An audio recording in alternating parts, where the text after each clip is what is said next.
Cathedral of Shadows, where demons gather.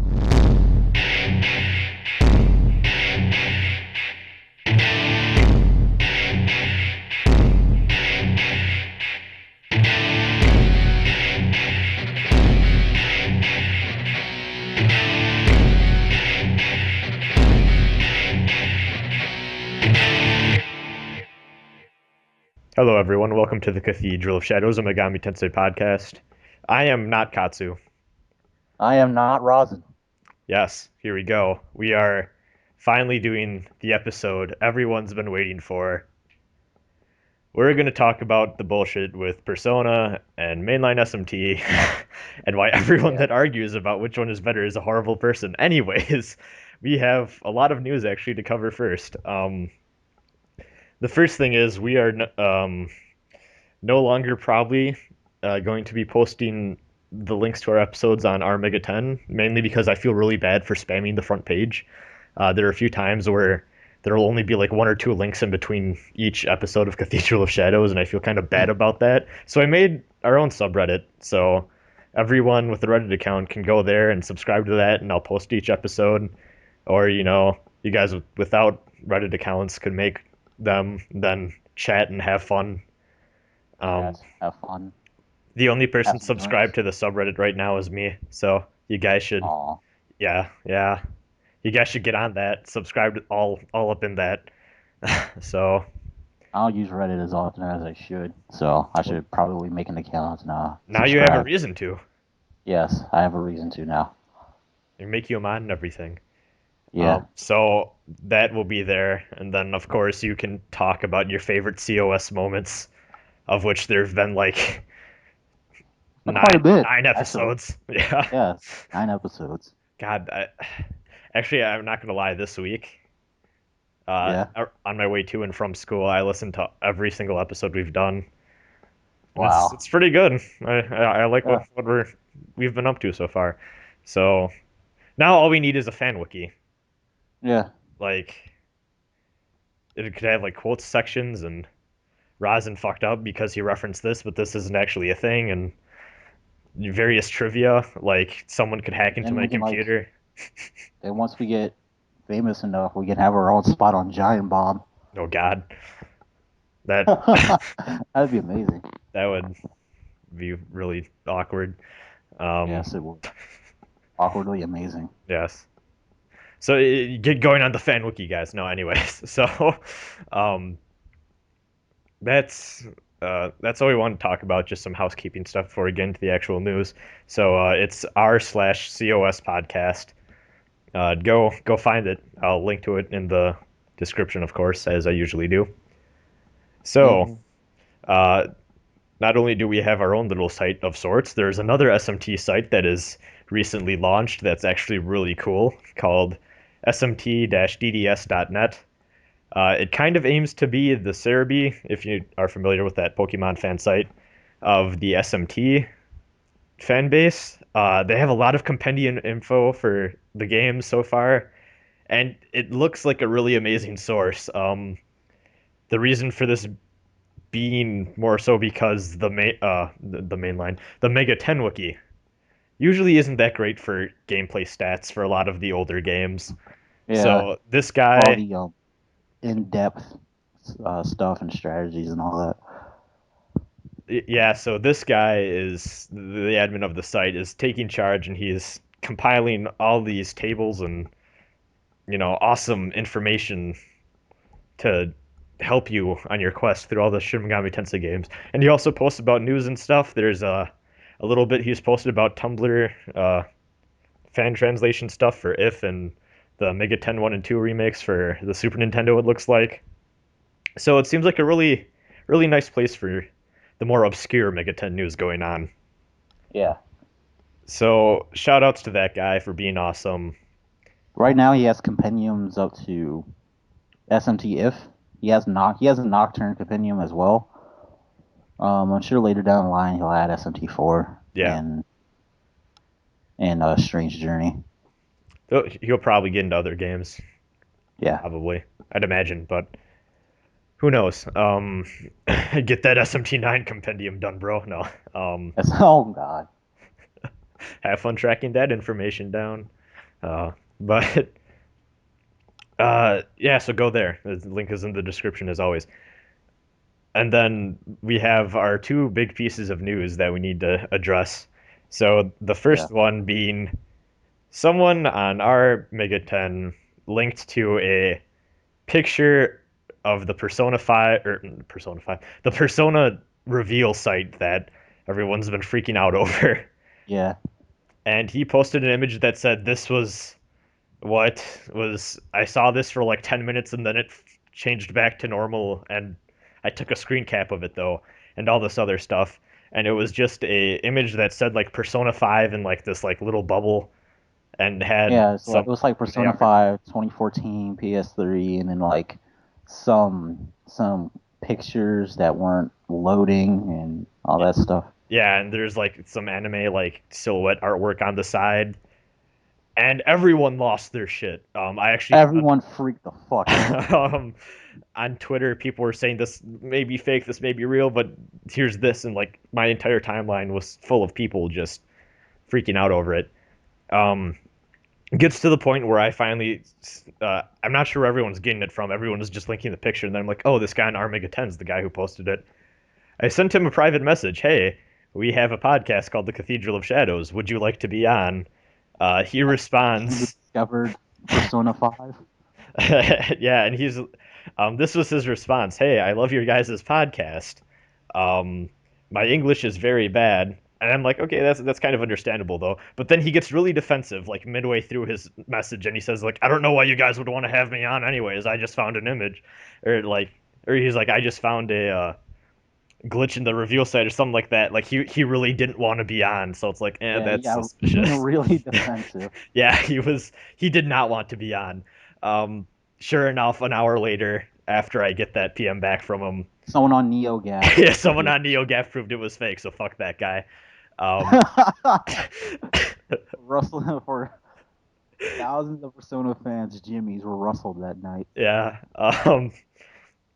But it goes to show just how excited people are for that reveal site. Yeah. Atlas is just amazing at building tension and hype. No, Yeah, like everyone was so excited over this possible glitch, and oh my God, it's Persona 5 and all that. Even though it turned out to be fake, like everyone's like emotions just like exploded that instant. It reached a breaking point. Just oh my God, because I was there on the Mayonaka forum Skype group. I linked the picture. I was like, this might be Persona 5. It might be fake. Stay calm. I'll get some more info later on. And then an hour later, I report back. I'm like, sorry guys, it's fake. No.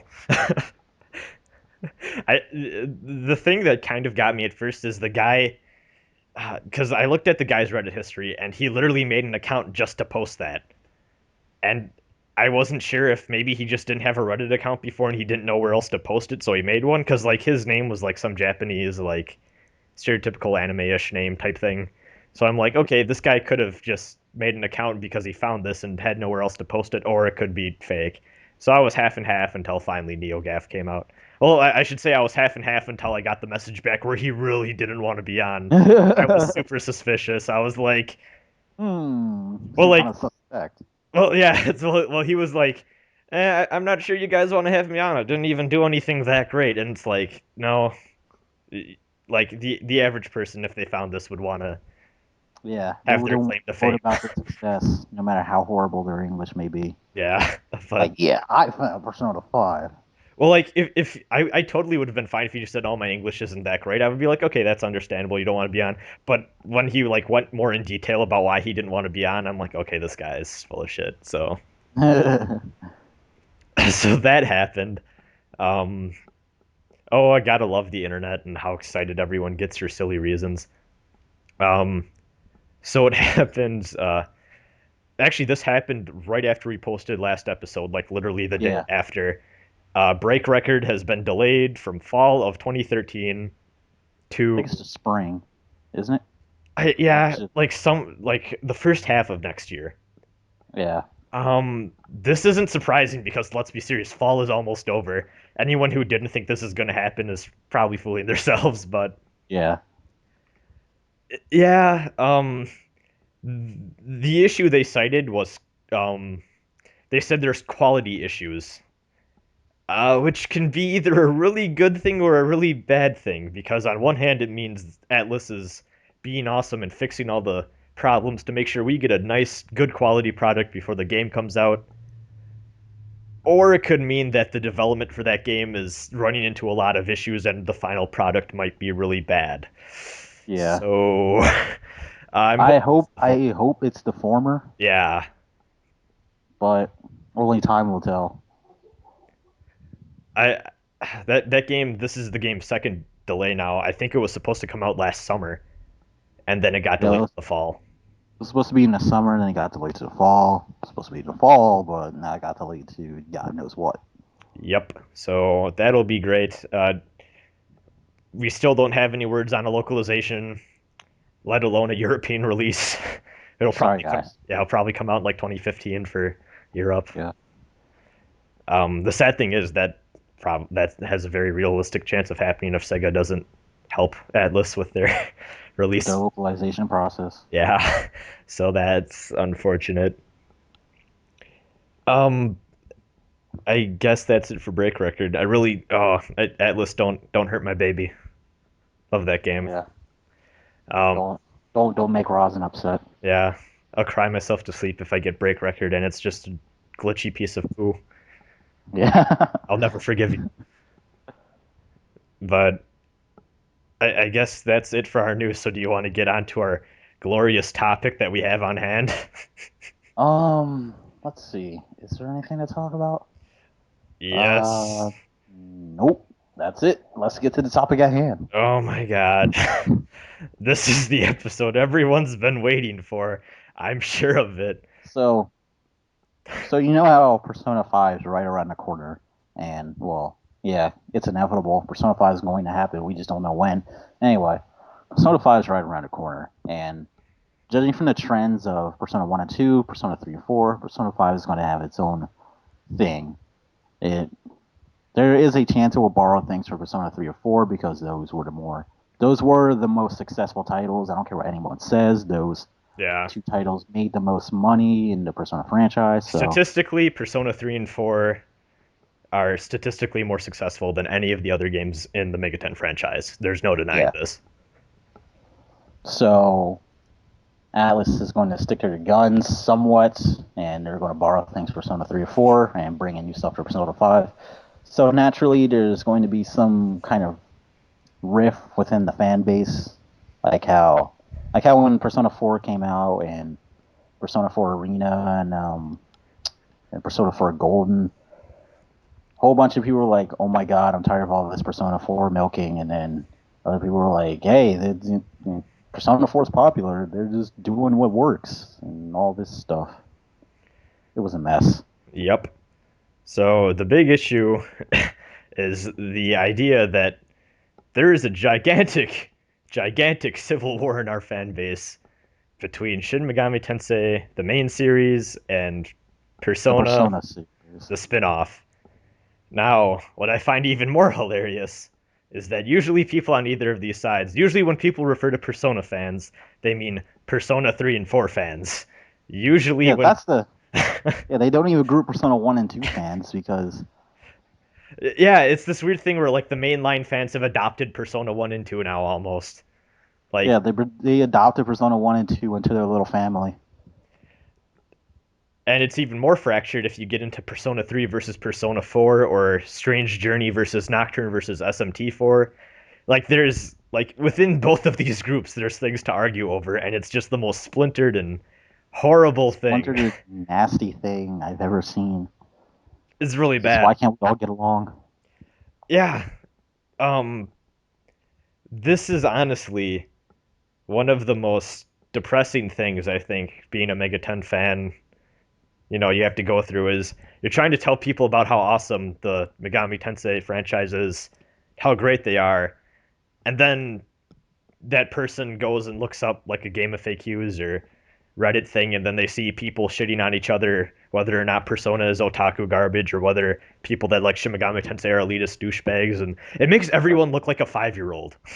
Yeah. It really does, and it's really hard to say, hey, you should play SMT IV because it's one of the most intellectual and mind-altering games this generation, and it'll make you change your views on decisions and gaming and what the world is really about and all this stuff. And then you see the fans of that game going over on another game's board and just trolling the hell out of it.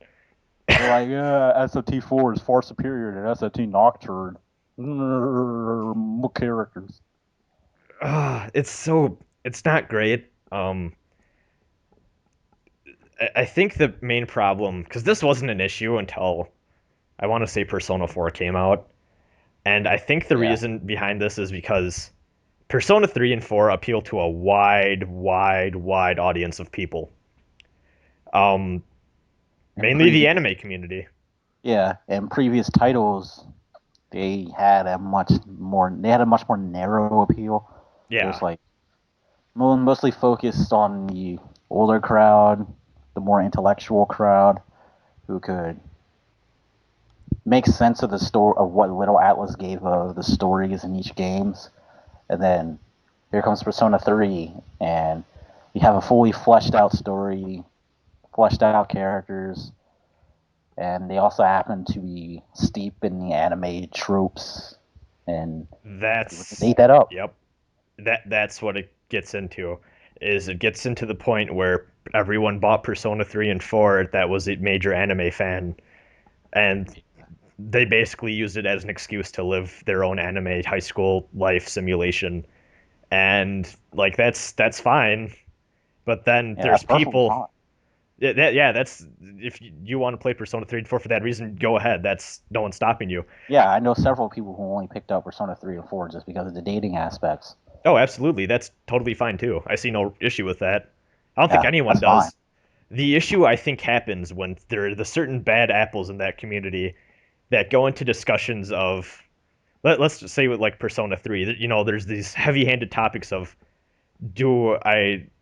what do I do with the world? How do I deal with death and cope with loss of friends and family?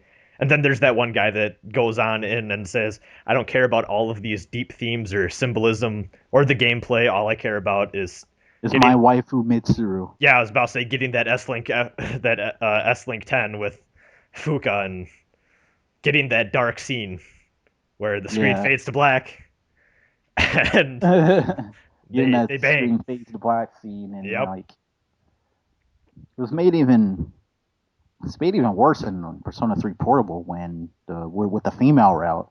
The female route in Shinjiro. Do you know how many people just like melted into their chairs when they did that whole entire social link? That's got to be the most popular pairing in the Persona fandom right now. I'm going to take your word on that because I don't follow the pairing side of things. I kind of have to. Everyone speaking, yeah, I feel bad for you, but everyone really wants that shipping episode, which I'm pretty sure is going to be a guest of some sort. That'll probably be like a fan fiction writer or something, and Katsu talking about shipping, and I'm just going to be in the background sighing the entire time. So, I guess that could be episode 10. I have something in mind for episode. Special. I have something in mind for episode 10. Don't you wait.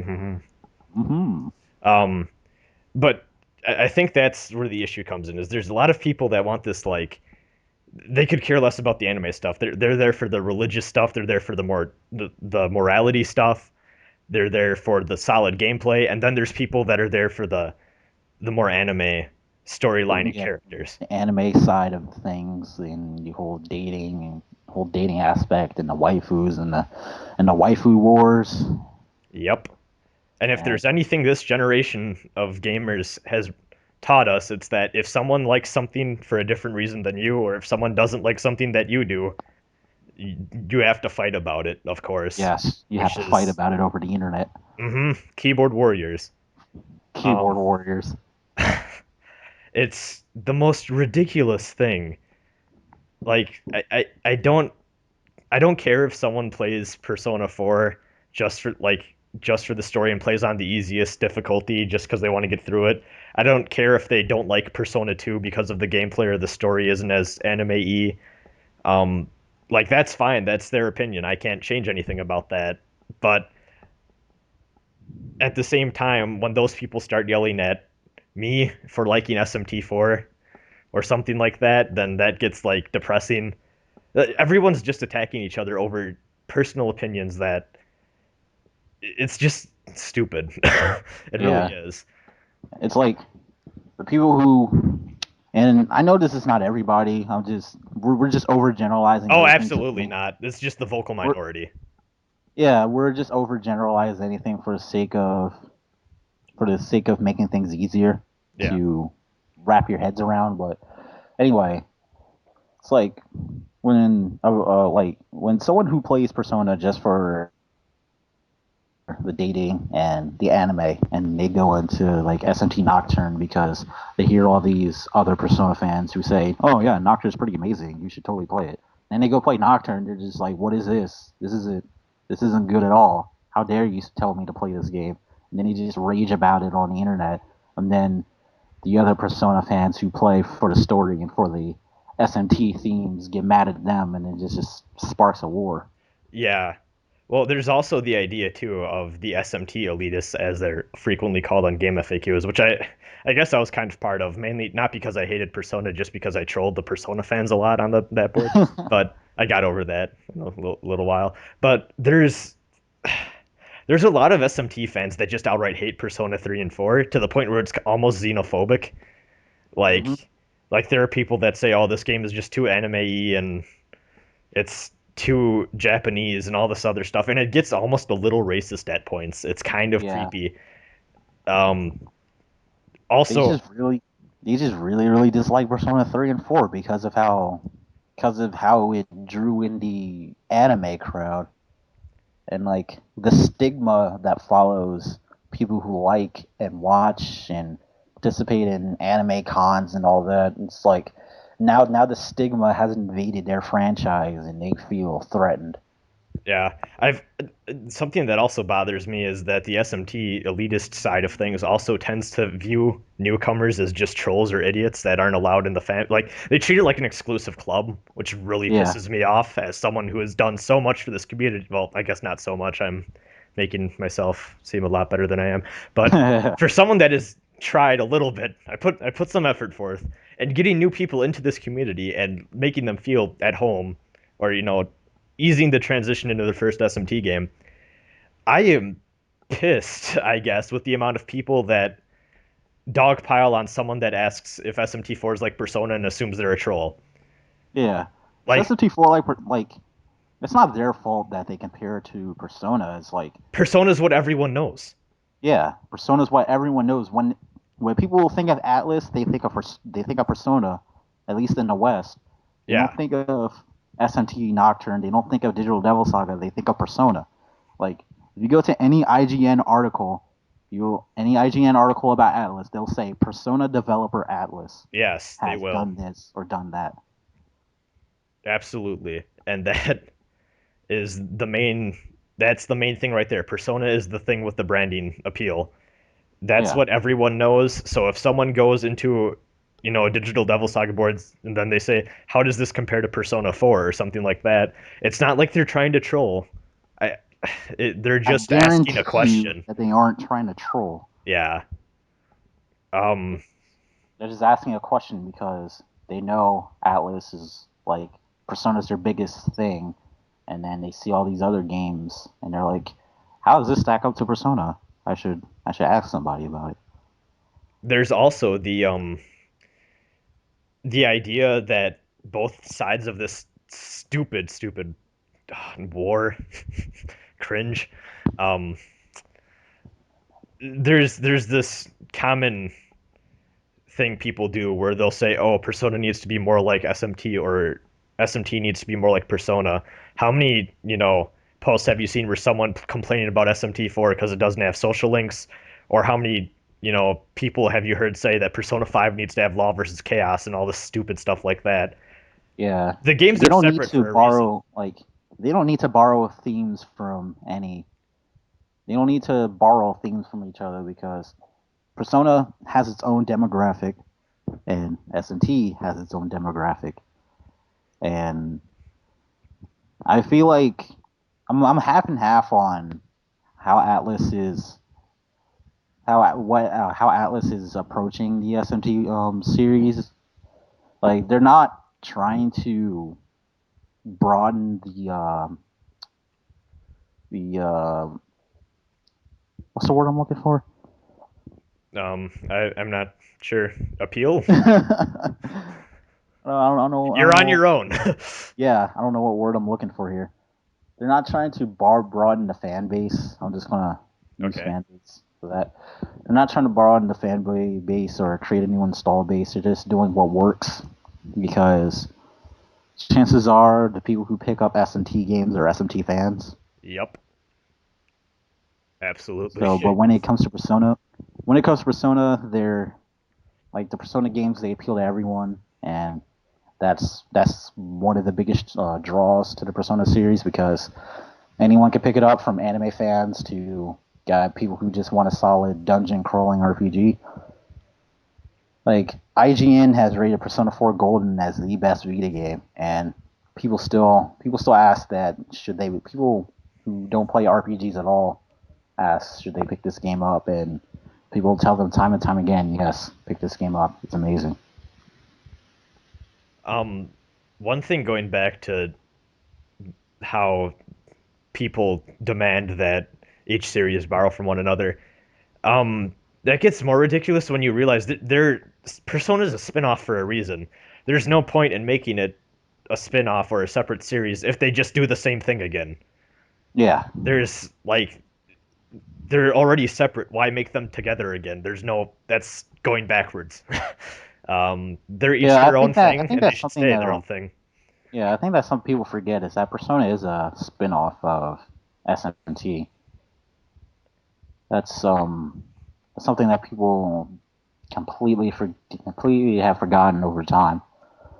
They just see Persona as some standalone series when in reality it's just a spin-off that's insanely popular. Also, I have an issue with people that identify as mainline fans in this side of the world. This is just nitpicking now, but there's a lot of people that are like, I'm a mainline SMT fan, but like then they'll say that, well, like they'll bring in Devil Survivor and Soul Hackers and all the other And Digital spin-offs. Devil Saga and all these other games. Yeah, It's it's like like, that's no, that means you're like a MegaTen fan minus Persona. yeah, If you're a mainline fan, you would just like the main games, but that's semantics. So I just find that funny how it's not really even mainline versus Persona. It's more like Persona 3 and 4 versus the rest of the MegaTen franchise. yeah. Like, at least that's how the fan bases go. And I But guess, if you like, oh, but if you like Persona 1 and 2, you're accepted by everyone. yeah, Yeah, if you want to be safe, yeah. do that. Just say you like Persona 2, and then everyone will be like, okay. I think also what gets a lot of Persona fans is, well, Persona 3 and 4 fans in trouble, is they only play those two games and they automatically dismiss the other games, which is not something you should do. Yeah, Um, like, I don't really see the logic behind that. Unless they know for a fact they're 100% not going to like it. But I see a lot of Persona fans that'll be like, oh, I play 3 and 4 because of the awesome characters and stuff like that. You Nocturne, this has no characters or voice acting, blah, blah, blah. I'm not going to like it without even yeah. playing it. And that's like, you need to give something a fair chance before you bash on it. Seriously. Like, there have been several Persona fans that I know who just play Persona 3 and 4, don't play anything else in the franchise, and then like I tell them, hey, you should play Devil Survivor, and they're like, is it like Persona? And then I'm like, it's kinda. Yeah. And then they go to play Devil Survivor, and then they like it, and then they ask me what other games are there in this franchise, and then I tell them to pick up like Digital Devil Saga or something like that, and then they just ease into the franchise and pick up SMT4.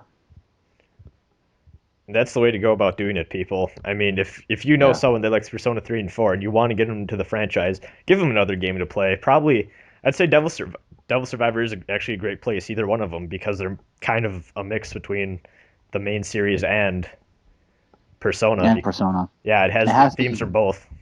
Yeah, it has the anime style visuals and the anime tropes that are present in Persona, but it has that SMT difficulty, that SMT alignment system, and yeah, it's pretty much like an anime SMT, much more so than Persona.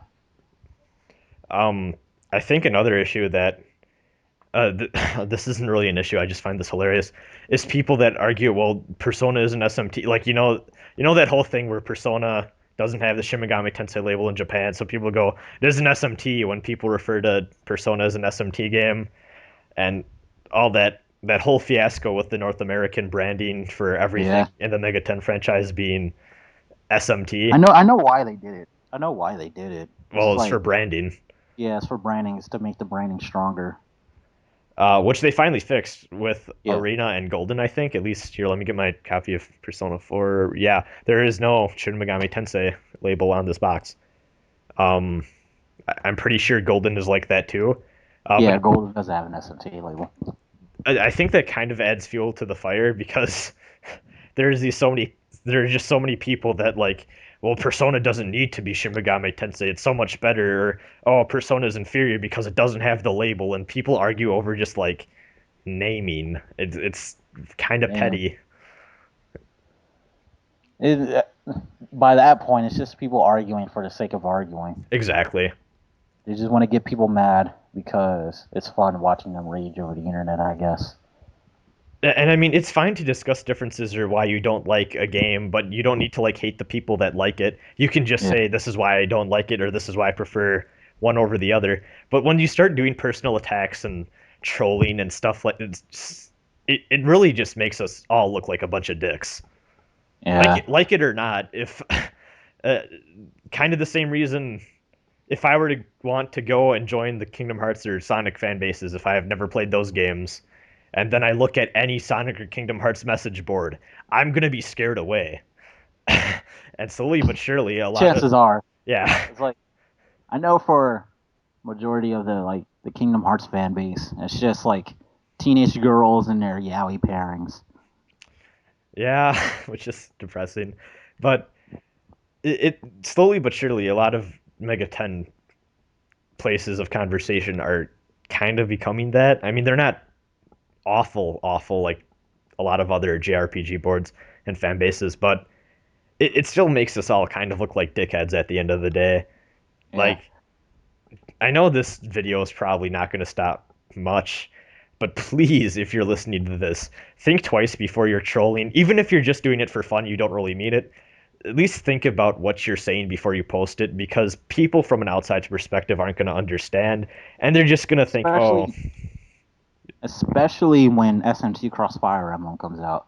When the Fire Emblem fans start getting into SMT, seeing the SMT boards, and they see all that bullshit on there with the arguing and Persona 3, Persona 4 is better than the rest of the mainline SMTs and all that stuff. They're just gonna be like, well, I'm not picking up an SMT. I'm just gonna play this game and that's it. yeah, or like people that are going out of their way to say Persona's bad because it's too Japanese or just Yeah. bullshit thing. Like there, there's there is a post I saw in Game FAQs once that it it kind of, I don't know, I had like a revelation, but someone was asking what the difference between SMT and Persona was, and someone said something like SMT or in Persona is about making friends and having a good time while solving emotional issues, while SMT is about physically fighting and killing all your friends because they're dicks. And I and like that kind of just made me realize, to a certain extent, you really can't compare them because they both Yeah. try to be so separate and different. It's almost trivial to even compare them. But people still do it anyway. Like this would almost be like if the Super Mario fan base was split between like 2D fans and 3D fans or something. Like that's kind of how this split works. It's that bad. Yeah. because everyone knows 3D Mario, but 2D Mario is harder and Harder, more challenging, and yes. you have to work for your win. Oh, wait, what? Yeah, like it just. I think that this is, like I said before, a vocal minority. Most people like all the games, or except for one or two, they probably don't like. But most people like the entire franchise as a whole. Yeah, Uh, the majority of Persona, or I guess the majority of SMT fans play Persona. Since the Persona fan base is bigger, obviously not as many of them play the other SMT games, of course. But there's a fair share of people in there. yeah. It's just There's the enough. vocal. It's just like the minority is very, very vocal, and their voices overshadow all the other fans who love all the games or respect other people's opinions, and that makes the fan base as a whole just look really, really shitty. Yeah, like there's also people argue about skill, and since Persona is easier and how you must suck at MegaTen if you like Persona. Yeah, Or then you get people that say, "Oh, you must be like an emo teenager if you like SMT because the stories are so dark." And it's just so like everyone just should stop fighting. there's that one image I Call the hell saw down. with like the really fat guy who was playing Persona 3, and like that caused a lot of people to get upset. You know what I'm talking about, right? I think I do actually. I forgot about it until you reminded me. Yeah. But yeah, or there's also the I think it was from NeoGAF. It was either NeoGAF or Giant Bomb. And it was like what Persona fans are like and what SMT fans are like, and it had this like buff guy. Then under Persona fans, it had like this cosplaying family, and Just because it's cosplaying family and they're yeah, all yeah, like it's not great. Like yeah. I know probably a lot of times people like poke fun at one or the other just because I mean I poke fun at Persona fans all the time because a lot of them are really creepy. Well, or not I Yeah. shouldn't say a lot, but there's the few in there that are creepy, really creepy There's the anime the people. Yeah. vocal like the regulars on game facts and on the subreddits and VG were just really, really, really creepy. And then there's the crazy people And that yeah, I don't make fun of probably as much, but there are the crazy SMT fans that like are like really hardcore, really creepy people that are actually there's a few people I've seen that like use SMT as like a conduit for being like anti-religion. yeah, There is a guy that I remember a Game of FAQ's topic where he was talking about how I don't remember what he was talking about, but he was basically talking about how like Christians support genocide and are terrible people, and everyone was going on about how that was not the fair or accurate assumption to make. And then he was just arguing, and it got heated, and he was basically saying that SMT is the greatest franchise because it finally allows him to destroy religion in a video game form. destroy religion. Yeah, and it was like really creepy, and we're trying to get him to understand that he was being like the opposite extreme of Yeah, his issues in life, and he just wouldn't understand, and we finally gave up on him.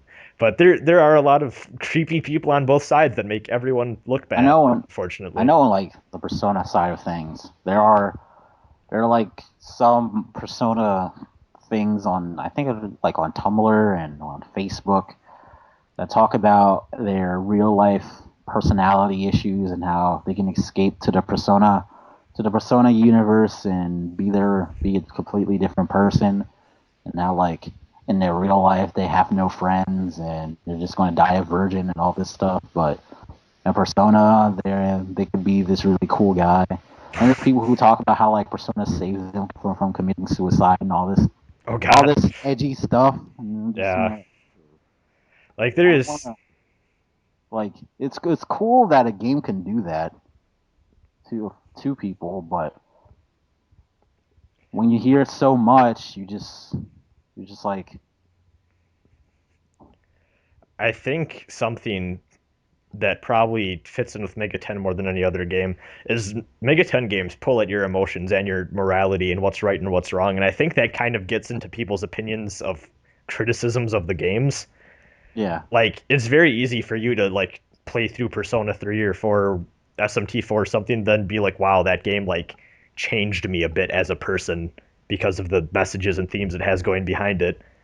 And Yeah. then people go and then see that someone will go, oh, I don't like SMT 4 because you can save anywhere and the combat's too easy and I just didn't care for it or something like And they that. like try to force their opinions on other people. Like, you don't Yeah. understand. This game saved me. This It game is too saved deep me. for you. It's too deep. Yeah. This game saved my soul. Yeah, like I think that's part of it because of like the spiritual and deep themes behind it. It gets to Yeah. people It that gets to people, then they feel like a better person because they played this game, and then they go on other boards and try to force their beliefs down other people's throats. or they don't understand it's a game. Like Yeah. it's like any other piece of media. People like it or they don't like it. There is there's nothing wrong with people having different opinions. Yeah. Like this is happens a lot more with our generation, I feel like, but I feel like a few years back you could go to a movie with someone or like go see a movie and talk about it on the internet and then someone be like, oh, I didn't really like this movie, and then someone else will be like, oh, I liked it. But like now it almost feels like there's such like a hive mentality where if you don't like something or if you don't dislike something, you like are kind of outcasted by people that Yeah. like don't agree with you. And it's really depressing. I mean, that's not even the MegaTen fan base's fault. It's just the internet as a whole. That's kind of what Yeah. it's come down to. And Like, like it's pathetic. like everyone's opinions that don't agree with you, it just feels like such a personal attack. You take it so personally, and you just have to lash out. Like just think before you post, and I know that sounds like the most generic Generic thing you could that ever like say. that's like I know that's like middle school level. This is how you don't be an idiot on Facebook type message stuff. But like just think about just calm down. Like if someone says something that makes you mad on the internet, calm down, think about it, think really hard about it. Maybe come back 10 minutes later and then Maybe respond. someone else who got angry posted a reply, and they made a fool of themselves, and now you can just troll them. Yes, like Yeah. just learn to be accepting of other people's opinions is what it really comes down to. Just because someone plays Persona 3 because they like the main character's emo hair and want to be like edgy and blah blah blah and whatever, and they don't want to play any of the other SMT games or something, doesn't mean you need to like attack them or bash them. That's just being a dick. Yeah. Long story short, just learn to love everyone. Yes. Because at the end of the day, it makes all of us just look really bad. Yeah, it makes us all look terrible. Do you want to go to emails? Yeah, we can All go to right. emails. Ooh, the comment section for this is going to be really fun. Oh my. Yeah. Okay, so emails. Change of pace here. Anyways, so we have our first email of the day. It's from Christian, and he says he has another question. Oh, I guess he emailed us before. Oh, cool. Um, thoughts on Devil Survivor 2 Break Record? He knows it hasn't come out yet, but what do you guys think they're going to add to the game? Um, this is actually, he sent this before the delay, I think. That's funny. Oh, What I think they're going to add? Probably voiced dialogue. We know they're yeah, adding another story mode. yeah. It's going to have voice dialogue and new story mode. A female Yamato. I don't know why Yamato has to be female all of a sudden. Oh, it's his sister that was It's never referenced before. his quote unquote sister that was never referenced before, or was probably created by fans because then they didn't want to accept the fact that Yamato gender flips in this new scenario. Okay. Anyway, Um, probably 3D, of course. yeah. 3DS. 3D. I'm assuming they're going to add a couple more demons and have some balance issues. The fight Yeah. with some of the late day bosses, I've said this before in previous episodes, there's a lot of difficulty spikes in that game that need to be toned down. Like, it gets to the point where no matter your team, you kind of need to grind a level or two up just so you can beat some of the bosses, and that's kind of sketchy. I think they could have done a better job balancing those days. Yeah, and they're definitely going to clean up the sprites and Oh yeah, probably add some more in between sprite animations and stuff like that, make things smoother. definitely. Probably the FMVs are probably going to look a lot better too. Yeah, because when I first saw what the FMVs look like in the initial trailers for Break Record, I wasn't really impressed.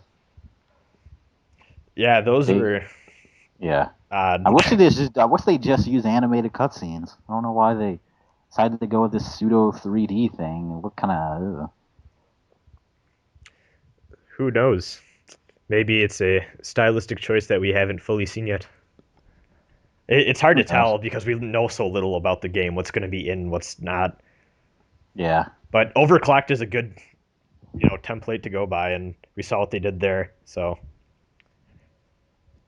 chances are it'll be like Overclocked, but better. probably, I hope so. I hope it's the best thing SMT related ever. Yes, since sliced bread. Since SMT branded Jack Frost bread. Yes. All right, so thank you, Christian, for that. Next email. This is from Samael again. He says, "Hey, Rasen and Katsu, this podcast is getting too neutral, so I was wondering what your favorite way of obtaining demons/personas is. Fusion doesn't count." And there really isn't any other way besides just negotiation. Oh, there's the persona cards. Oh, and no persona cards. What else? Oh, I guess the demon auction. So yeah, there's like 3. Yeah, there's the demon auction. Well, I guess you do catch them in the Rido games. Yeah. So I would say, this is tough. I would say either the auction or negotiation. Yeah. Negotiation has its faults if done poorly. See Persona 2. Persona 2. Yeah. But at the same time, it can be really, really hairy. I think I've talked about this before. There is a point in Soul Hackers where I was pretty much like about to die in like one turn, and I used the negotiation system to like make sure the enemy left me alone, and it was great. I mean, that's not really referring to obtaining the demons itself, but I mean, still using the same system, just for a different goal. So I really do like negotiation. It adds a new layer of depth to the game that most JRPGs don't have. And I guess I like the demon auction just because it's simple. Simple. Just buy some demons. Yeah, I like demon negotiation as well. Persona collecting is pretty fun in its own way, but most of the time you're just going to end up using those personas anyway because they're too weak. Yeah, or have the right skills. That's my issue with it. Like, they just kind of end up like, sticking in your inventory and you don't want them, and it's kind of annoying. And they just end up as fusion fodder, or you let them go. Yeah, so I guess it's better to have that than having too little or like never being able to get personas. But there's a few times in Persona 3 where like I just kept doing shuffle time and then got a persona card accidentally, and that was a waste of my time and stuff like that. Yeah, I'd rather just have my shuffle time be experience and HP recovery at certain points of the game. So I think that answers that. Thank you, Samael. Yeah. This person wants to remain anonymous. Ooh. They have been listening since the first episode and really enjoyed every episode. 7.5 was pretty amazing, they say in parentheses. And only now have they thought up of a question, and isn't even SMT related. Oh, that's fine. We said in the first episode, people, you don't even need to like send us a question about SMT. Yeah. You can send us anything our way. Like we'll probably answer it. So 9 times out of 10 we'll probably answer it. Yeah, I'd say 99 out of 100. I'd go that far. There's only been like 3 emails that I haven't read on the podcast. 2 of them were like the shoe size thing from the first episode, because we said you'd ask us that just because I thought it was dumb. And then the other one was an email saying that I was a douchebag for something I said in one of my videos or something that should kill myself or something, so I just deleted that one and blocked that guy. Oh. So Well. yeah. Um, fun email facts. Anyways, what podcasts do you guys listen to? I listen to a lot. Do you want to go Um, first? I listen to the 8-Bit podcast. That's the one that has Alpha Mega Sin in it. He has a podcast. I never knew Yeah. that. I just subscribed to him last week because I saw one of his videos and I thought it was funny. But Yeah. I should listen to that. I also listen to the 8-4 podcast. They're the guys who localize Fire Emblem Awakening. They have their own podcast on Giant Bomb, and I listen to them every once in a while. And those are really the only two podcasts that I've been listening to lately. Oh my God. Okay, so I hope I'm not forgetting anyone. So the first one, and the one I guess I'll have to say first just because of obligations, is the Top Tier podcast. It's a bunch of guys that are really cool, just chill gamer people from Canada doing their thing. They live stream their podcast, and you can go in the chat and they answer. I actually kind of stole the listener question idea from them a little bit because they have something they call fapping as their in their podcast, and fap. What? Yeah, fapping. They fap in their podcast. So FAP stands for Wow. FAP stands for featured audience participation. So they take Skype calls and they answer email questions. I joined them in their fapping a few times. I called them, I want to say 3 times. Actually, the most recent time I called them to thank them for being an influence for starting my own podcast, and they sent people our way. Yeah, I And remember you were talking about that during the first episode. yeah, if you go back to the first episode, you're going to see a lot of comments from people saying that the Top Tier podcast sent them there. Yeah. So they're really cool guys. And actually, Rattel, the guy who runs the podcast, said that if our podcast ever got bigger than them, we need to send people their way. And I don't think we're bigger than them. We're not bigger than them yet, but we Yes. will definitely help them get more people. So go to the Top Tier podcast. Actually, we should probably link to all these podcasts in the description. Yeah. Second one, it's probably my other favorite. I have 2 favorite podcasts. Top Tier is one. And my second favorite is Retsu Talk. Ooh. What's that about? What were you saying? I said, what's that about? Oh, Retsu Talk. Sorry, I had to cough before because yeah, talking a lot. But Retsu Talk is a podcast from the Retsu Prey guys, and if you're not familiar with Retsu Prey, it's this guy named Slow Beef and this guy named Diabetes, and Slow Beef basically invented the term "Let's Playing" for commentated walkthroughs of games way back in the day on the Something Awful forums, and he's the moderator of the Let's Play subforum on Something Awful. Oh, cool. And they eventually, because YouTube Let's Plays are often really shitty, they made a thing called Retsu Prey, which is basically them making fun of Let's Plays that are really bad on YouTube. And it's hilarious. So they decided to make a podcast, talk about a lot of funny things. I really like their views on a lot of, I guess, gaming politics stuff. Like they talk a bit about, like recently they talked about the Metal Gear Solid 5 scandal with Quiet and what Kojima said about her character design and stuff. And Oh. yeah, I really like their views on a lot of things that they say. I guess one of the reasons I'm so against monetizing any of my internet stuff is because they frequently point out how people exploit the system and how people change once their stuff becomes monetized. And Once their stuff becomes really popular, they Yep. just become dicks. Yeah, and how you don't even complete your Let's Plays past a certain extent. You just keep uploading whatever's the newest game out for views and shitty things like that. I really like what they have to say overall. Let's see, what other podcasts? Super Best Friend Cast. It's the 2 best friends play guys. Really funny. 4 people on the podcast. Their podcasts are really long though. That's the only thing I don't like about them is they can reach up to 3 to 4 hours. Wow. Yeah, yeah, we're not ever having a Cathedral of Shadows that long. God damn it! Don't worry about it. Yeah. It already is enough to render a 2-hour episode as is. That one time we had Sir Lionheart on. That took up most of the day. But yeah, like it's really long, but they're hilarious. They talk something I like about them is they reference the most obscure shit. And if you get the Yeah. reference, it's just hilarious. And if you don't get the reference, you're gonna look it up, and then you're gonna find a lot of other cool stuff because of it. Part of the reason I'm into or I found out about Deadly Premonition, which I have yet to play, is because of they had a playthrough of it, and I was like, ooh, this looks Mhm. interesting. So I want to pick that up eventually.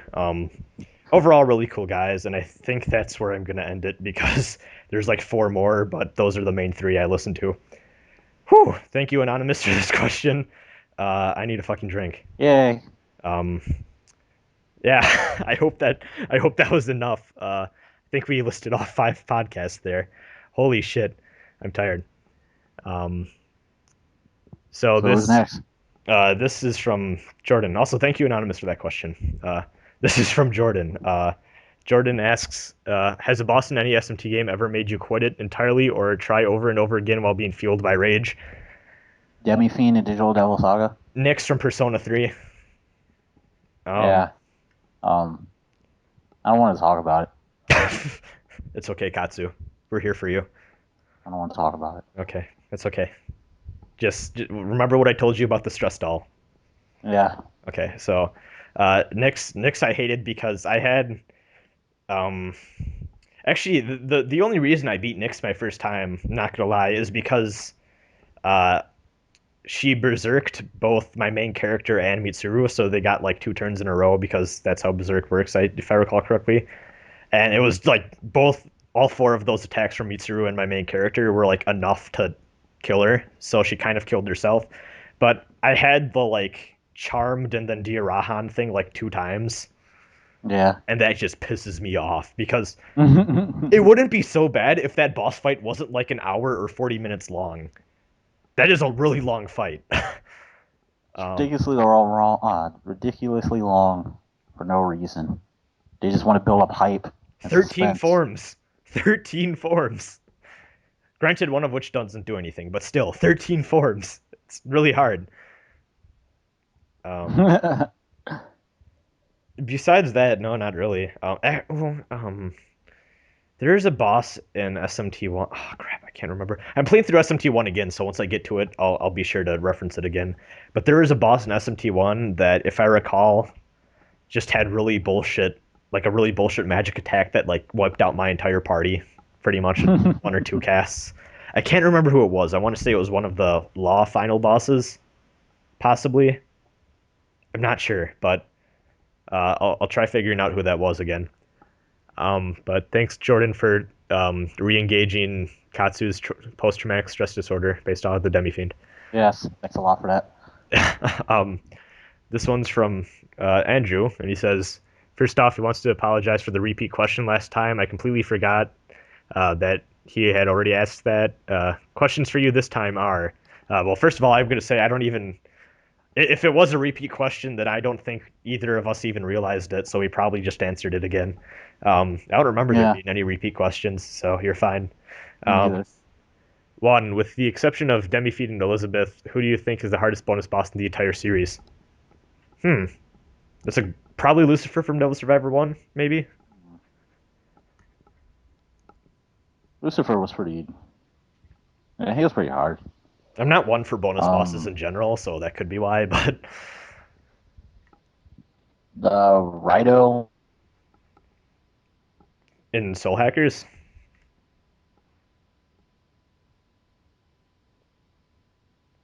Hello? Uh-oh. Internet issues. Sorry about that. We had technical issues. Now we're back. You guys probably aren't even going to realize that we were gone because editing. But anyways, as you were saying, something about Raito. I didn't mean Raito. I meant Dante from Nocturne. Not even trying to be funny. Oh. He was difficult in his own way, but he wasn't really super boss level. I mean, I guess it was just like the intimidation factor was what gave Dante a bit of a challenge. Yeah. Because when you play the game, you're just like, oh, hey, Dante is in here. Really? Oh, shit. When you actually play the game, oh, shit, it's Dante. I don't know how I should feel. guess we can go on to the second question then. What was the most frustrating battle you ever had in an SMT game?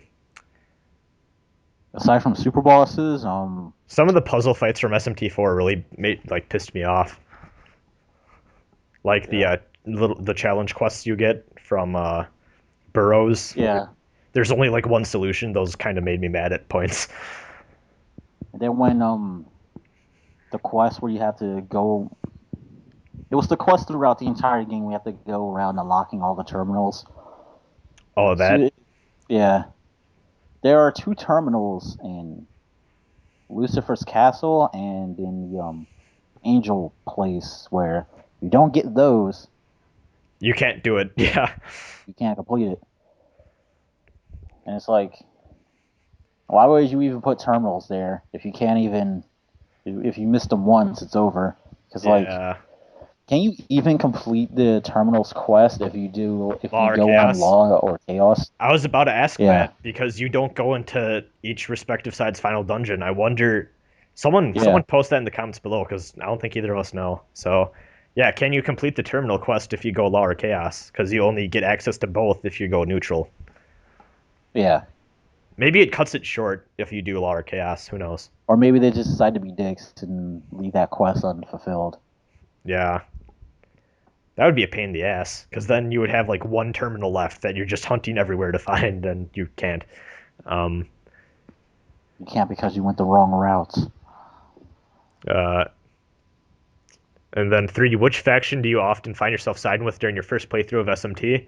Please note your answer will determine your podcast alignment. Fuck. Not gonna lie. There are 2 times SMT IV. Okay, here's how I'll do this. SMT 1, I really didn't even know what alignment was when I was playing through it, so I just kind of ended up neutral, surprisingly. Which, from what I've gathered, is not really an easy feat in SMT 1 if you're playing through blind. SMT 4, I played through with like a spoiler-free guide on how to get neutral. And then I said, screw it, I'm just gonna see how I end up like halfway through that.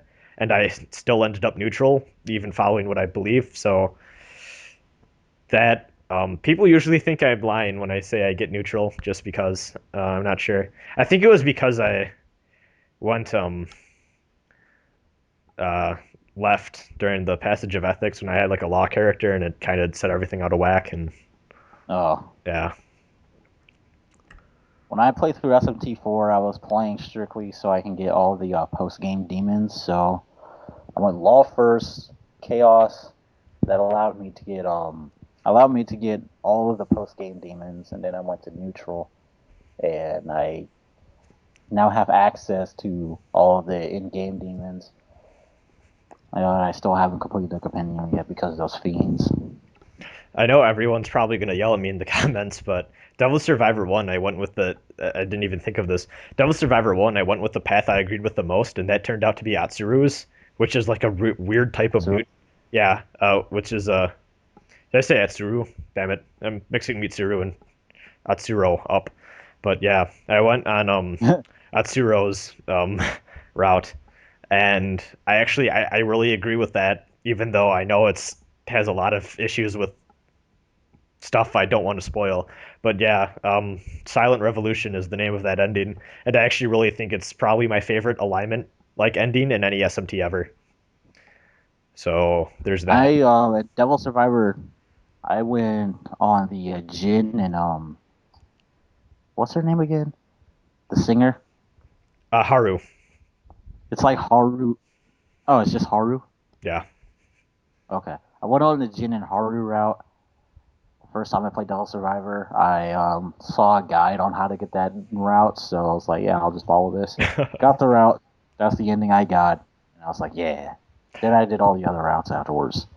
Devil Survivor 2, I did the Anguish ones route first. Then I did Ronaldo, then Yamato, and that's when I stopped playing. Oh, see, the only one I haven't done is the Anguished One route, and I'll probably do that one last in the Let's Play. Yeah. What would you call Anguished One's alignment if you had to say it was either Law or Chaos? I think he's kind of a mix between Neutral and Chaos. Yeah, it's a mix between Neutral and Chaos. Like, it's a world that I'm not even gonna spoil it, but Yeah, it's it's neutral, but it leans slightly towards chaos. because you kind of Chaotic neutral. yeah. Um, yeah, I'd say that too. I still argue that Yamato is chaos and Ronaldo is law. They just use Yeah. like chaotic means or lawful means to achieve their goal, so they're kind of weird. Um, and And Daichi's would be neutral. yeah, of course, Daichi is full neutral. So Full neutral. yes, I guess that's it. Thank you, Andrew, for revealing our alignments to the world. Yes. I guess we'll go with one last email for the night. All right. It is getting really dark out. Damn you, Wisconsin weather. Yeah. And it's only what time is it? It is only 4:55. Curses. Damn you, winter. Anyways, Crisis of Fate asks, "All right, guys, I think I'm slowly running out of questions. Um, start asking us stuff that's not SMT related." Yeah. um, Anyways, so Crisis of Fate's question is: have you guys ever made some MegaTen related projects for school or university, and how did it go? Once he drew the tattoos on Demifiend's back for art class, the professor somehow found a lot of hidden meaning and artsy stuff in it, so Crisis of Fate got an A. Oh wow. That's awesome. 10 That is out, pretty cool. 10 out of 10. Just recently, I was talking with Rasen about how I was doing a project on Norse mythology, and I was just a lot of my sources and stuff came from SMT. I even had a picture of SMT Thor and Odin on there, and I just used that. That's probably the most SMT I've ever gotten with any of my assignments, to be honest. um, Well, there was this one assignment I did in my previous college where I was doing a tutorial on how to defeat Margaret in Persona 4. It was a freestyle writing assignment, so I was just like, you know what? I'll just fuck do a write up on how to defeat Margaret in Persona 4. it. um, no, but I have actually kind of a little bit. Senior year, we had a so this is 2 years back for me. Senior year of high school, we had a there's a class I was in, and basically it was like a really easy computer like graphics, like it was like intro to graphic design stuff, and it was like the last. It was literally the last computer class that I could take, and I took it just because it was a computer class, and I'm gonna be a CS major. So I was like, you know what, this class barely even does anything. We had to make like a very like basic PowerPoint for it, talking about a hobby that was very unique to us. So I talked about professional fighting gameplay and competitive fighting game scene stuff. So I had a little bit of Persona 4 arena footage in there. Um, Mostly just talked about Marvel and how awesome Oh! that I stuff is. also in my previous college, I also made this little pamphlet about Atlas. Like when I made it, Devil Survivor 2 was just Devil Survivor 2 had come out, and Atlas had revealed that they were going to localize Persona 4 Arena. So I made a little pamphlet saying like, "Buy Devil Survivor 2 and forward to Persona 4 Arena." Free advertising for Atlas. Yes, I got an A on that project too. I was like, yeah, I got an A on that project. Um, Recently, there, I find this hilarious. I was talking with one of my professors last year for an English class, and they were talking. Uh, uh, Somehow we got on the subject of video games. I'm like, yeah, I love video games. I know I've been on the internet and talked about video games a lot and stuff like that. And he was like, yeah, some kid recently tried citing a video game for like a anti-war paper they wrote, and I'm like, really? And he's like, yeah, they cited a game called Spec Ops: The Line, and I was like, I'm not sure how to feel about that because on one hand, that is that is a really good source, but at the same time, you're citing a video game thing for like an academic paper, which I guess is kind of weird. But Some professors allow it. They'll specifically tell you you get source from video games. there And is an MLA citation proper like for which I don't know if younger listeners that haven't started doing paper stuff like that. MLA is like the most common citation style used for writing see, we papers. use APA in my college, and it's just so weird. Fuck that. Yeah, like APA is so archaic. It's yeah, like I thought everyone like had transitioned over by now. Huh, that's weird. Um, but yeah, like I'm fairly certain that the MLA like citation people have made a how to cite a video game thing before. So I don't even think there's an APA video game citation thing. I'm gonna look this up. Let's APA see. how to cite video game. To cite video game. Oh, it's software. So yeah, apparently you can actually do that. Um, that's weird because I guess we're getting to a point where video games have made their mark on Yeah. media and culture as a whole that you could possibly cite them. Uh, just as someone would cite a saying in a book or a quotation in a movie or something like that about the themes that those narratives portray, we are getting to a point where video game storytelling is powerful enough. Slowly started to becoming an art form and starting to rival that of literature. Yep. Like David Cage's glorious games. Yes. Like Beyond Two Souls and Pressing X to Beyond Two Souls Jason. and Heavy Rain. Oh my god. Fuck David Cage. Anyways. Um, yeah, so I guess that's it. That's it for this podcast? Yep. See you guys. Oh, I just realized we didn't talk about Mara this episode, I don't think. Well, now we have, so I ruined everything, but man, Aww. I'm proud of us. We went like an hour and a half ish or so, however long this is going to turn out without talking about Mara. Sweet.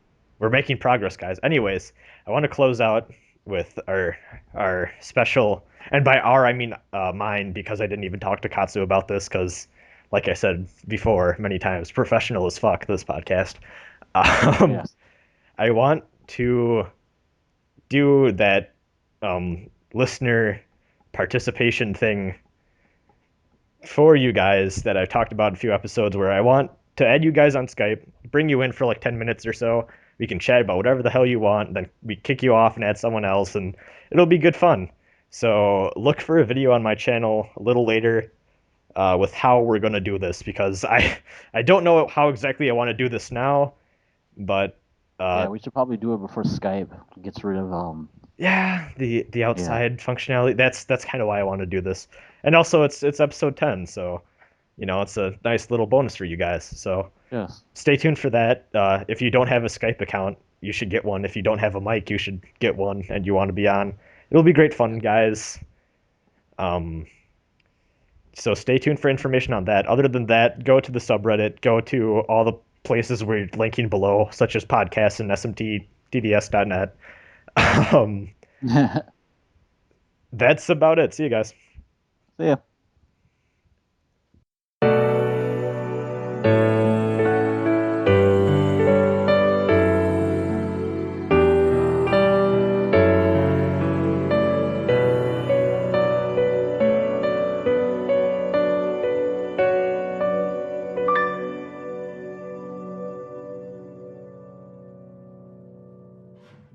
Gather demons and come again.